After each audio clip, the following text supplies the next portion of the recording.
Japanese admirals dismissed American logistics until a floating ice cream barge arrived at the front line July 1945. The Western Pacific. The sun is a white-hot hammer, beating down on the steel decks of the U.S. Fifth Fleet, thousands of miles from the nearest American city. The humidity is thick enough to choke a man. But amidst the thunder of 16-inch guns and the smell of cordite, something impossible is happening. A Japanese scout, peering through binoculars from a jagged limestone ridge on a nearby atoll, watches a strange, concrete-hulled vessel being towed into the lagoon. It has no massive turrets, it carries no aircraft. Instead, it is surrounded by cheering American sailors, lined up with metal mess tins in hand. Inside that hull, massive compressors are humming, defying the tropical heat to maintain a temperature of 0 degrees. To the Japanese soldier, who has survived on a handful of maggot-infested rice for weeks, the scene is incomprehensible. He is watching the world's only floating ice cream parlor, a $1 million vessel dedicated solely to providing a frozen dessert to the front lines. In this moment, the war is not being won by a better rifle or a faster plane, but by a civilization so wealthy it could afford to bring a parlor to a slaughterhouse. To understand how a $1 million ice cream barge ended up in the middle of a bloody oceanic theater, one must first look back at the radical transformation of the American landscape in the early 1940s. Before the first shot was fired at Pearl Harbor, the United States was a nation struggling to emerge from the shadow of the Great Depression. Its military was ranked 19th in the world, smaller than that of Portugal or Romania. But by 1942, the arsenal of democracy had awakened, and it was operating on a scale that defied the traditional laws of warfare. The American approach to World War II was not merely tactical, it was industrial. While Germany and Japan viewed war as a test of spiritual will and martial prowess, the U.S. viewed it as a massive engineering and logistical problem to be solved. This mindset gave birth to the Victory program, an ambitious blueprint that turned every civilian factory into a cog in the military machine. In the Pacific, this posed a unique challenge. Unlike the European theater, where soldiers could occasionally liberate a town and find a bakery or a local cafe, the Pacific was a wasteland of salt water and scorched sand. The distances were staggering. Supply lines stretched over 7,000 miles from the west coast. To keep a sailor or a Marine motivated in 110-degree heat, the U.S. Navy realized that calories were not enough. They needed a taste of home. By 1943, the U.S. Bureau of Supplies and Accounts had begun prioritizing what they called B rations. These weren't just the canned meats and hard biscuits of the First World War. These were items designed to maintain the psychological edge of the American serviceman. Coca-Cola, cigarettes, Hershey bars, and most importantly, ice cream. This wasn't seen as a luxury by the high command. It was seen as a fuel for morale. Secretary of the Navy James Forrestal famously noted that ice cream was the ultimate morale builder, and he wasn't joking. He believed that a soldier who felt cared for by his country would fight with a ferocity that a starving, neglected soldier could never match. The U.S. began shipping massive quantities of dehydrated ice cream mix across the sea. Every major warship was eventually equipped with a jedunk bar, a small soda fountain where sailors could get a scoop of vanilla or chocolate. But for the smaller vessels, the destroyers, the landing crafts, and the minesweepers, there was no room for heavy refrigeration equipment. A gap was forming in the American comfort machine, and the solution would be one of the most bizarre naval vessels ever commissioned. While the United States was busy calculating the cubic footage of freezer space required for a global campaign, the Japanese Empire was operating on a fundamentally different and increasingly desperate logistical philosophy. To the Japanese high command, the very idea of a comfort-based supply chain was a sign of Western decadence and weakness. They believed in satiation, or spiritual power, which dictated that the superior will of the Japanese soldier could overcome any physical deprivation. This was not just a cultural trope, it was a military necessity. Japan's industrial base was a fraction of America's, and their merchant marine fleet was being systematically hunted into extinction by U.S. submarines. By 1944, the disparity was no longer just a gap. It was a chasm. The Japanese soldiers' standard ration had dwindled to a meager portion of rice, often supplemented only by what could be foraged from the jungle. There was no ice cream barge on the horizon for the defenders of Iwo Jima or Okinawa. Instead, there was the long-range diet, grass, roots, and eventually nothing at all. In Washington, the U.S. Navy was looking at the psychological data. Reports from the front lines indicated that psychiatric casualties and combat fatigue were significantly lower in units that had access to regular hot meals and small luxuries. The Navy calculated that to keep the morale of the small boys, the sailors on tiny escort ships and patrol boats, at peak levels, they needed a centralized distribution point for fresh dairy. The result was a marvel of naval engineering. The BRL barge, refrigerated large. These were not repurposed warships. They were non-self-propelled concrete vessels, specifically designed because steel was needed for aircraft carriers and tanks. The most famous of these, often referred to as the ice cream ship, cost over $1 million, a staggering sum in 1945. It was a floating factory capable of producing 10 gallons of ice cream every 7 minutes, with a storage capacity of 2,000 gallons. As the U.S. Navy pushed deeper into the Central Pacific, leaping from atoll to atoll, these barges followed in the wake of the battleships. They were the physical manifestation of American economic power, while the Japanese generals were issuing orders for their men to become shattered jewels in suicide charges. American admirals were signing requisitions for chocolate syrup and crushed pineapple. This logistical divergence was the invisible hand that guided the war's end. The Japanese were fighting for a cause. The Americans were fighting with the full weight of a global supermarket behind them. The floating ice cream barge, often specifically the USS Barnes, though the precise name became almost mythical, was far more than a novelty. It was a complex feat of wartime engineering. The challenge was immense. How to produce, store, and distribute a highly perishable product in the most extreme environment imaginable. Tropical heat and saltwater corrosion were the natural enemies of refrigeration. Yet the Navy demanded a constant supply of frozen dessert for thousands of men. The core of the ice cream barge's operation lay in its massive refrigeration plant. It featured multiple ammonia compressors, capable of chilling hundreds of gallons of raw mix down to precisely 28 degrees Fahrenheit, the ideal temperature for churning. The process began with dehydrated ice cream mix, shipped in vast quantities from the U.S. mainland. This powder was reconstituted with fresh, filtered water, often desalinated on board other support vessels, then flavored with cocoa, vanilla extract, or fruit purees. The churning machines themselves were industrial grade, built to withstand the constant motion of the ocean and the relentless demand of a battle fleet. Beyond production, storage was critical. The barge contained enormous insulated holds, essentially giant freezers, designed to maintain sub-zero temperatures even as the deck above baked in 100-degree heat. These holds were not just for the finished ice cream. They also stored fresh milk and other perishable ingredients that were incredibly rare in the Pacific. The sheer power required to run these plants was immense, necessitating dedicated generators and fuel supplies, resources that could otherwise have been used for combat operations. But the logistical magic didn't stop there. The ice cream wasn't just made, it was distributed. Smaller landing craft and utility boats would ferry the frozen product from the barge to individual destroyers, PT boats, and even to shore parties on newly secured islands. Sailors would line up on deck, mess kits in hand, for a scoop, a fleeting moment of normalcy in a landscape of pure violence. This technological mastery over climate and logistics was a stark illustration of American industrial capacity, turning a frivolous civilian treat into a symbol of overwhelming military power. For the Japanese soldier, the discovery of American logistics wasn't just a military setback. It was a psychological catastrophe. In the final years of the war, the Imperial Japanese Army was governed by the Gyokusai spirit, the idea of shattering like a jewel rather than surrendering.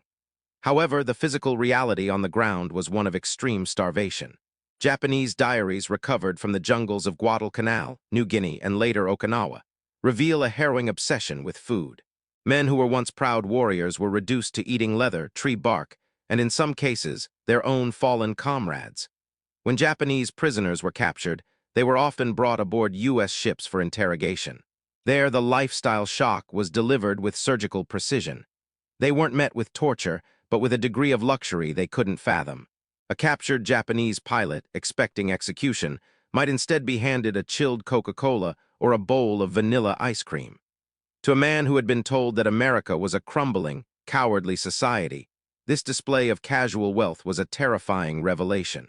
It proved that the United States wasn't just winning the war, they were barely even feeling the strain of it. Intelligence reports from the era note that Japanese officers were particularly stunned and horrified by the sight of the ice cream barge. They realized that while they were struggling to transport a single crate of ammunition to their starving troops, the Americans were using their precious shipping tonnage to transport frozen sugar. One captured Japanese officer reportedly remarked that he knew the war was lost the moment he saw an American task force refueling at sea while the sailors ate fresh oranges. The ice cream barge was the ultimate insult to the Japanese philosophy of endurance. It signaled that no amount of spiritual will could defeat a nation that viewed a global war as a manageable logistical inconvenience. The existence of the million-dollar ice cream barge was not a fluke of local command. It was a calculated decision made at the highest levels of the U.S. Navy. Secretary of the Navy James Forrestal was the primary architect of this morale-first policy. Forrestal understood a fundamental truth of modern warfare. The American conscript was a citizen soldier, not a fanatic. To keep him fighting in the grueling, alien environment of the Pacific, he needed to feel that his government was providing him with the best the world had to offer. In early 1945, when the Navy's budget was being scrutinized for every penny, Forrestal stood his ground on the ice cream issue. He famously argued that ice cream was the most neglected of all morale factors. He didn't just want it on the big ships. He wanted it available for the crews of the small boys, the destroyers and escort vessels that spent months at sea without ever touching land. To Forrestal, the barge was a psychological weapon. If a sailor on a tiny tin can destroyer could pull alongside a barge and get a pint of fresh strawberry ice cream, his loyalty to the mission was solidified. This leadership philosophy trickled down to the admirals. Admiral Chester Nimitz and Admiral Raymond Spruance both supported the logistical bloat that others might have seen as wasteful. They understood that the Pacific War was a war of attrition.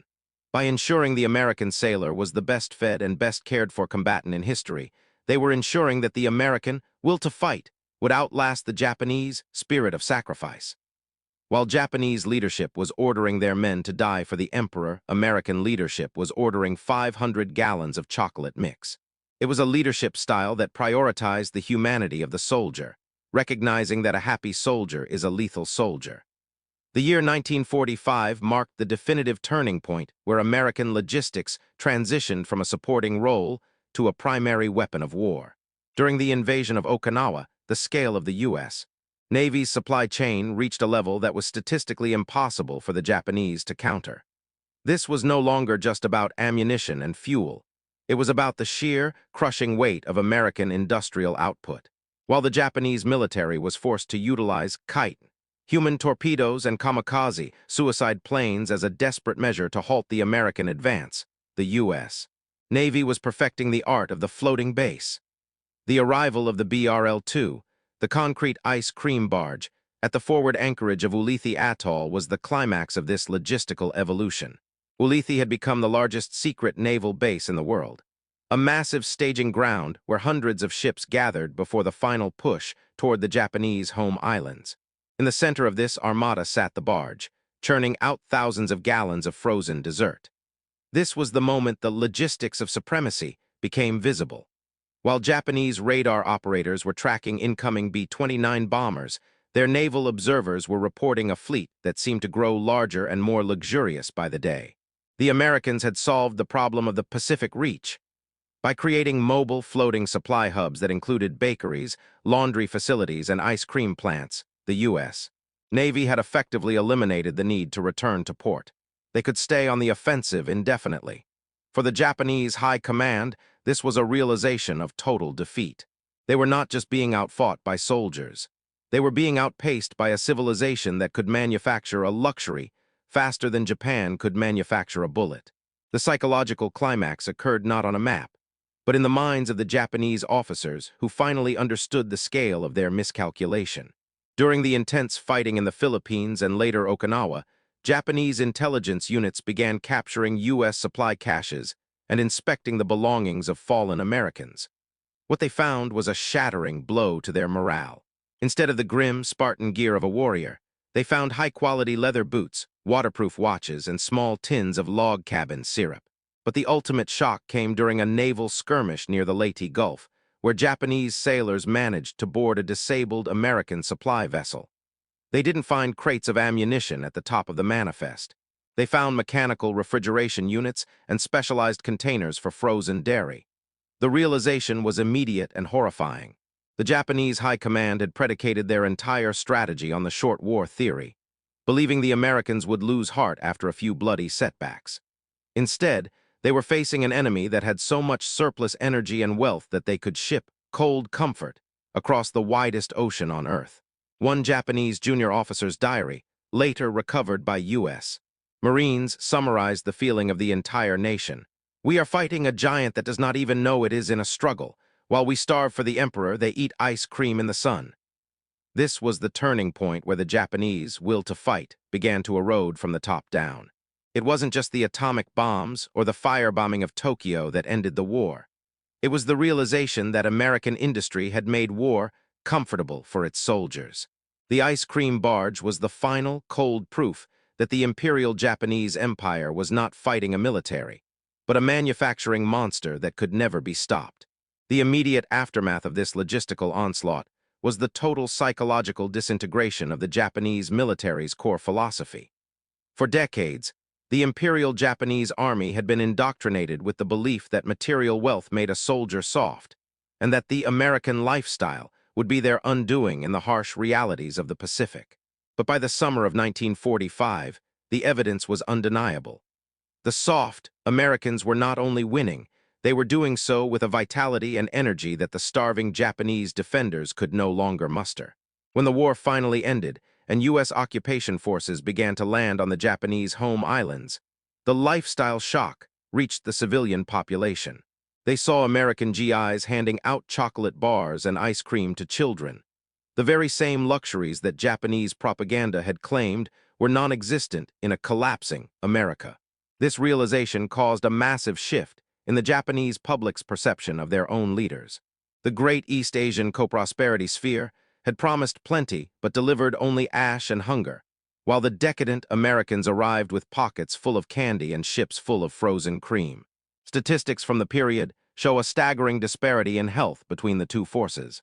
By August 1945, over 60% of Japanese military deaths in some sectors were attributed to malnutrition and preventable tropical diseases, while U.S. forces maintained historically low rates of non-combat illness. The ice cream barge, along with the floating hospitals and refrigerated supply ships, had essentially immunized the American military against the attrition of the jungle. The aftermath of this victory was not just a signed treaty on the USS Missouri. It was the total debunking of the idea that spiritual zeal could replace a functioning supply chain. The legacy of the ice cream barge extended far beyond the tropical lagoons of 1945. Following the surrender of Japan, the U.S. military's logistical miracle became the blueprint for the modern global economy. The technologies perfected to keep ice cream frozen in a war zone, advanced refrigeration, containerized shipping, and rapid response supply chains were quickly adapted for civilian use. The cold chain that today allows fresh produce and medicine to travel across the globe is a direct descendant of the Navy's wartime necessity. For the U.S. military, the lesson was clear. Logistics is the most powerful weapon in the arsenal. The ice cream barge became a symbol of a new kind of warfare where the quality of life for the soldier was directly linked to the success of the mission. This philosophy would define the American presence in the Korean War, Vietnam, and eventually the Middle East, where Burger Kings and Subways would be established in the middle of desert combat zones. In Japan, the aftermath led to a profound cultural transformation. The lifestyle shock of seeing the American standard of living didn't just demoralize the enemy. It eventually inspired a generation of Japanese engineers and entrepreneurs. They saw that American power was built on production and efficiency, not just martial spirit. This realization laid the groundwork for the Japanese economic miracle of the 1960s and 70s. The war ended with the sound of guns falling silent, but the victory was secured by the humming of refrigerators. The ice cream barge had proved that while you can fight a war with weapons, you win a war with the industrial capacity to make those weapons, and the frozen treats that keep the men behind them going. The story of the $1 million ice cream barge is often told as a quirky footnote of the Second World War, a piece of military trivia about a floating parlor in a sea of fire. But to view it as a mere curiosity is to miss the most profound lesson of the Pacific conflict. The barge was not just about dessert. It was a psychological monument. It was the physical manifestation of a nation that had become so industrially dominant that it could treat the impossible as a standard operating procedure. History is usually written through the lens of great generals and decisive battles, but the true turning points often happen in the quiet hum of a refrigerator or the contents of a mess tin. The Japanese admirals who dismissed American logistics as a sign of weakness made the fatal mistake of confusing comfort for fragility. They did not realize that a nation capable of building a floating ice cream factory was also a nation capable of building an atomic bomb, a 1,000-ship armada, and a global future. As we look back at the scorched islands of the Pacific, the image of the barge remains as a symbol of the American way of war. It was a strategy that prioritized the human being over the machine, ensuring that even in the darkest reaches of the world, the light of home was never truly extinguished. In the end, the war wasn't just won by the side with the most bullets, but by the side that understood that the heart of a soldier is fueled by more than just duty. It is fueled by the knowledge that his country will go to the ends of the earth to bring him a taste of the life he is fighting to protect.